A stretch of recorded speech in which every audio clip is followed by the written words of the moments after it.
पेशावर ज़ल्मी और हैदराबाद किंग्समैन के दरमियान बड़ा मार्का जो है वो इस वक्त लाहौर में जारी है। लेकिन पेशावर में अगर हम देखें तो बड़ी स्क्रीनें लग गई है और यहाँ पर पेशावर के कयूम स्टेडियम में यहाँ पर ज़ल्मी फैन के लिए एक बहुत बड़े स्क्रीन का अहतमाम किया गया है।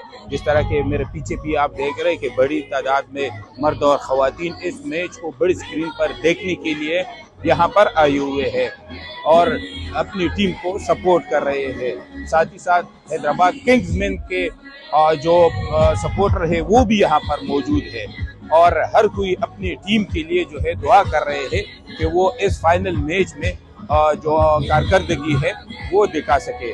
जो पेशावर ज़ल्मी के फैंस है बाबर आजम से जो है उन्होंने उम्मीदें लगा रखी है और दीगर जो बॉलर है जो खिलाड़ी है उनसे भी बेहतर परफॉर्मेंस की तवक्को जो है वो जाहिर कर रही है। हम लोग पेशावर ज़ल्मी का मैच देखने के लिए आए हैं और इंशाल्लाह मुझे पूरी उम्मीद है कि बाबर आजम ज़बरदस्त स्कोर करेंगे और हमारी टीम को जितवाएंगे।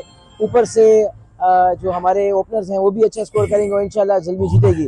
ज़ल्मी और ये हमारे फाइनल देख रहे हैं, बहुत प्राउड आई हुई है और एंजॉय कर रहे हैं। आज बहुत अच्छा मजा आ रहा है। यहाँ पे पेशावर में LED लगे हुए हैं स्टेडियम में, बहुत मजा आ रहा है। यहाँ पे क्राउड भी बहुत अच्छी है ग्राउंड में और सही मजा आ रहा है। पेशावर इंशाल्लाह मैच जीतेगी फाइनल।